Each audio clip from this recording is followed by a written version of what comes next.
talk. First up this week is This Means War. Chris Pine, Tom Hardy, and Reese Witherspoon. What do you think? It's gonna be good. I like it.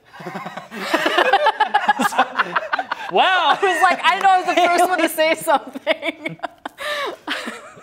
This Means War, it looks pretty good. It's basically like Spy vs. Spy turned into like a romantic comedy, which I have a vagina, so I'm totally cool with that. I really like this. It looked awesome. There's explosions and guns and Tom Hardy and more explosions and really cool stuff and Tom Hardy and Reese Witherspoon. And Chris Pine, yeah. Chris Pine is awesome. Yeah, but I think like Tom Hardy's a little sexier than Chris Pine. I was just saying he's awesome. That's all I was talking about. Okay, sure. But on a scale, Chris Pine is way far more, awesome than that other guy. I agree. It's pretty much two CIA agents pining for the love of one woman, and they don't tell her that they know that she's dating both of them. Throw in the wild card of Chelsea Handler being Reese Witherspoon's best friend, which at first you're like, no, Chelsea Handler, but she's hilarious. And they get a couple good shots in at her, and I love that more. So yeah, and I like how that they totally use their CIA abilities, connections, like they use helicopters and all this different stuff to just bag this chick, you know. And it is a personal dream of mine. Next up is a movie called A Few Best Men, which is about a guy that's getting married, and no one expected it, including his best men. His best men, his goofy British homies, roommates, whatever.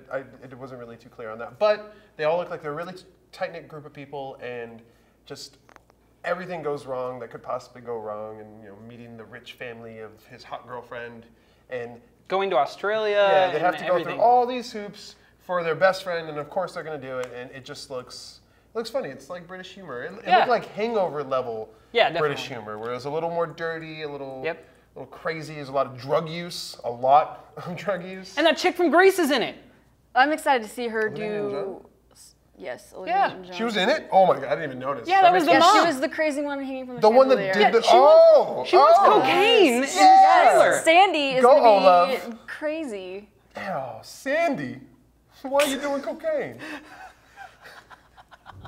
Next up is The Descendants, George Clooney and his family living on Hawaii, and everyone seems to think it's great, and really, he kind of hates it. Yeah, I kind of like how he talks about, people think living in Hawaii means don't care about nothing. On the beach, it's just easy, and it looks like he's really going through some stuff. Yeah. But it also looks really humorous. Yeah.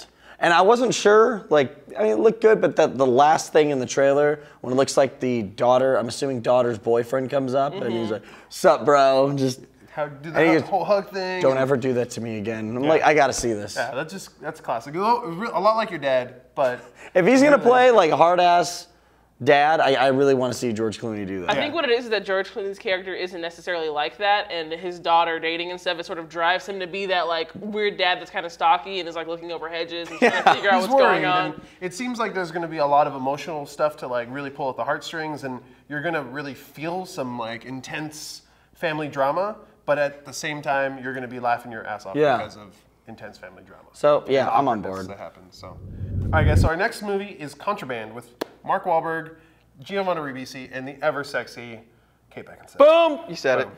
Boom. Kate Beckinsale. That's all we need to say? Kate Beckinsale's in it? I'll tell you what, Mark Wahlberg it's really good. Scares me, but Kate Beckinsale that's enough for me. It just looks like another Mark Wahlberg movie, honestly, but the second I saw Giovanni Ribisi, I was like, oh my God. Bad guy? I love that guy. I mean, especially as a bad guy. Ever since Avatar, he's a good bad guy. He was the best part of Avatar. Absolutely, He was totally the best part. I mean, you brought up if Avatar, we're talking about good parts of Avatar, I mean, Giovanni Ribisi was definitely a good part of Avatar. He was the only good Avatar. part in that pile of crap. I'm sorry. You know what? The ending, when it was over, we got to leave. There you go. Enough about Avatar, but Contraband has a goatee-clad Giovanni Ribisi. Gone in 60 Seconds. Yes. But I'll be honest, that's where I'm a little confused, because it's like, okay, this has a little of the storyline in Gone in 60 Seconds, and that we got to pay back a debt, and we're going back to what we used to do.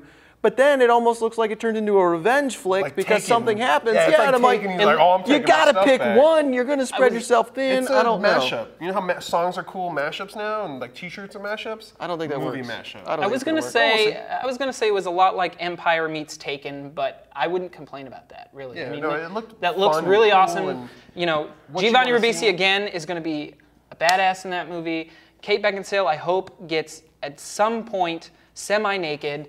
And I mean, with Kate Beckinsale, you're almost guaranteed a semi-naked scene there. At least some awesome cleavage and maybe an awesome butt shot. But leather, she's got a leather, great butt. leather. Oh my God. Yeah. Can we just talk about her butt? Yes. Yeah, but we're gonna turn the camera off and then we're gonna go do that. All right. See ya. So next up we have The Devil Inside Me. And I actually watched this first at work today, and one creepy thing is at the beginning, the trailer talks about, like, there's a 911 call and stuff, and it's like, this was the real 911 call. And someone came up to my desk and started saying, Kelly, Kelly, Kelly. And I thought it was from the movie, and I was like, oh my God, this is terrifying.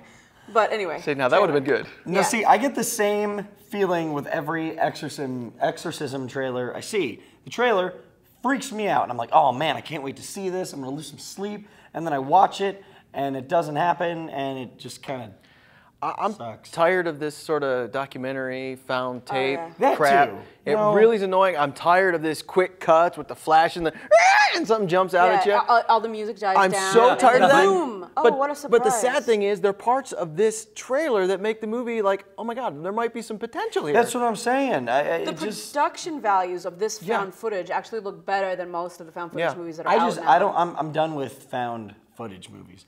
Nothing's based off a true story. Just present it to us. That doesn't make it scarier. Who are you fooling anymore? That doesn't make it Nobody. scarier to me. I'll tell you what's scary.